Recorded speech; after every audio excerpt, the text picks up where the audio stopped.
Voilà, hier nous étions avec Madame Fatou Diandiang. Aujourd'hui encore nous sommes avec elle, toujours dans le cadre des activités de l'ONG Assistance Humanitaire d'Urgence. Aujourd'hui, nous sommes chez elle, là où elle loge. On est venu s'enquérir de cette réalité parce que vous le savez très bien, ça a été l'une de ses demandes à la récente vidéo qu'elle a réalisée avec la présidente de l'ONG Assistance Humanitaire d'Urgence. Une demande qu'elle a sollicitée au nom auprès de l'ONG, là où loger. Donc on est venu s'enquérir de cette réalité parce que selon elle et son mari, là où ils logent, vraiment le propriétaire était sur le point de les faire quitter sous prétexte qu'ils n'ont pas payé le loyer. Alors que Fatou Diandiang et son mari nous avaient dit que vraiment c'est pas, ils ne logent pas, plutôt c'est le propriétaire qui les a aidés à rester ici sans qu'ils ne payent. Mais aujourd'hui j'ai échangé avec le propriétaire de cette maison qui m'a fait savoir que c'est un logement bien sûr. Donc,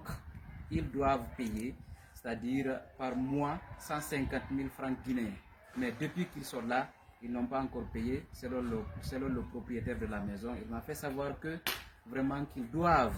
250 000 ici pour le loyer. Donc, raison pour laquelle on est venu pour quand même échanger avec le propriétaire de la maison, savoir ce qu'il y a dedans. Donc, c'est ce qui fut fait. Voilà no famirɗon noon ɓe wondi hannde kadi e Fatou Diandiang hannde noon hiɗen télé makka o logiri ga par ce que ɗon anndi vidéo mo waɗuduno e Mariame Touré ɗum ko président on wonno ko holli haray ala ka o wona e nder ɗum haray ka o woni ɗon ɓe falama yaltingol ɓe ɓe yewi e makko haray vraiment ɓe inni yoɓe yaltu donc ko ɗum waɗi mi hewti ka nokkure ga mi yewtiti haray e jooma galle on si tawi Fatou Diandiang ko holluno suudu ndun kaɓe woni ɗo ɓe luɓandu aray nano woniri jooma galle ɗen ko holli aray ko kamɓe modi Fatou Diandiang yewti fi haray location fi lowgol suudu ndun aray ɓay suudu ndun ɓe haldi ɓeni joni ɓeni ɓe yoɓay 250 000 kono ɓe fotti 150 000 e nder ɗum noon kala ila kaɓe aruno ɗo ɓe wawali yoɓugol location ji ɗin e wi jooma galle ɗen ɓe holli haray ɓeɗo no duwaɓe ɗon e 250 000 francs guinéen donc haray ko ɗum woni ko e ɓuri e laaɓude kon par ce que mi yewtidi e maɓɓe ɗo bimbi moƴƴa ko fewti fi nden hunde ɗon ko ɗum waɗi kadi min hewti ɓayɗon anndi e mojobere nden ONG assistance humanitaire d' urgence aray partenaire ɓe no wakkili moƴƴa aray ɓay Fatou huuno ɗon ko fewti fi logement wonno aray ko partenaire jo amen Kumbalujo ɗon anndi on partenaire jo ɗon ko kanko kadi wonno kamɓe wonno ko soodi e valise on fewndo koto Jombayno Lamarana ɗum ko téléma seede to ɗum aray ko ɓe maketeɓe Sista Arkia ɓe noddire yellinamo Alpha aray ko ɓe woni ko addi ɗo 500 000 francs ko fewti fi location kala ka Fatou wonoyta hay siko ɗo woniroyta aray ko 500 000 francs ɓe neldi en ɗo na noon haray ɗiɗo na watteteɗi e juuɗe e kanko Fatou Diandiang aray kaka o lojata ɗon ka o lojoyta o aray ko ɗum wona yoɓede fi ka wona ɓay aray ɗon anndi hankin wonno ko hendi nafakkaji buy ko fewti fi aray ñamete makko on kono noon ko watti e ɗum aray wonno ande kadi ko yanti seeɗa ko fewti disons fi motoru ndun ɗon anndi motoru ndun ko sodanano ko soodira déjà ko fi Fatou ko soodira na noon ko dogina ɓe haylo ɓe jinda ɓe waɗa pagayeji ma ɗum ɓe yaha e nokkureji haray ko motoru ndun gollu vraiment e dépense walline e nder ɗum haray modi Fatou ƴettuno motoru ndun joni woɓɓe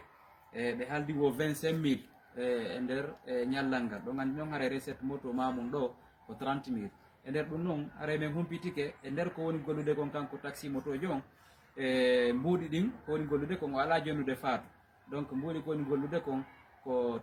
modi Fatou woni yaarude donc haray ɗum ɗon ala nafude ɓe ko fewti fi dépense maɓɓe on ka suudugal haray ko ɗum waɗi Mariame Touré président on kanko huuɗi o nodduno hankin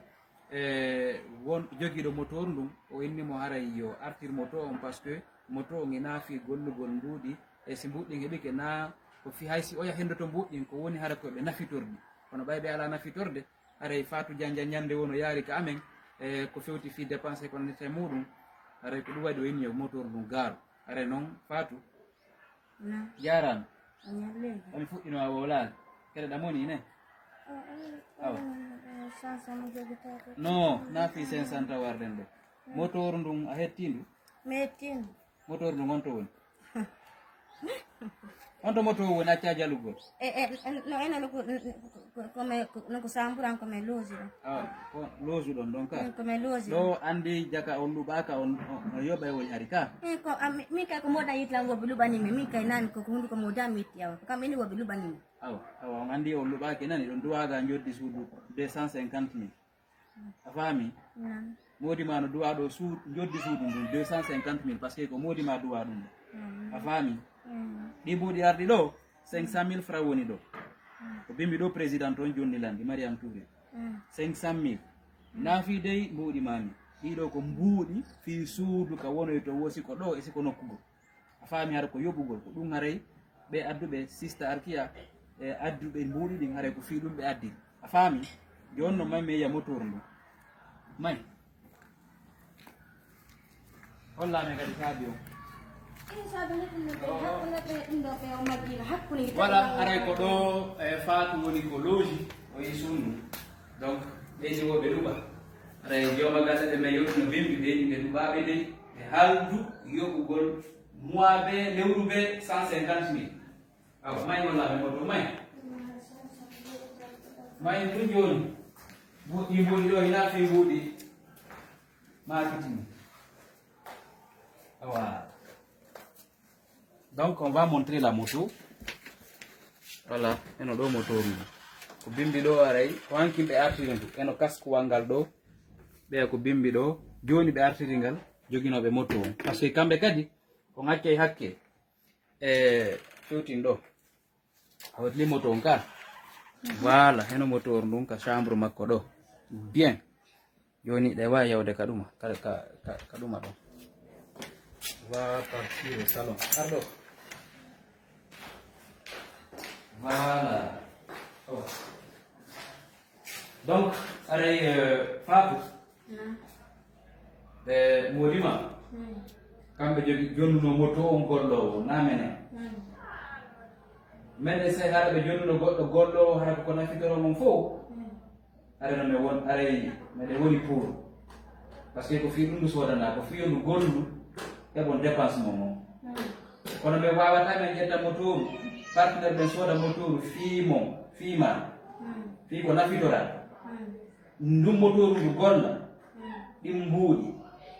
ara no gollude ara nyande won yande a yaay ka amen ya jodda ka bureau ma ya ka suud Mariam Touré inna ala 500 ara motoru no gollude me wawata dum ni ko no me ngi me wawata dum ko wadi me ngi motoru dum en do arandu gara do amen heba gollo sina ngebi gollo ara ko ndu yondu gollire fi no nafitoro en dai basi ala sabe je moto sabe moto no debe hakko no to ko sama da ale bejo so sabe ide bejo ji ta majila hanki hakko ni siko ya joni no sabe on ka ko aiki ga majiri la de te wa kino o telefon ani aiki sabe on wangandi si hay ko ngandi si hay ka mo Allah ga majiri la problème ala yo ñare ko nan don ara insha Allah muy men affaire mo do hare ko bangil gol dum ara mo joberende no wakkili moƴƴa partenaire ben no wakkilani moƴƴa ko feti fi golle ONG o ara mi wertani ko moƴƴa mi anditina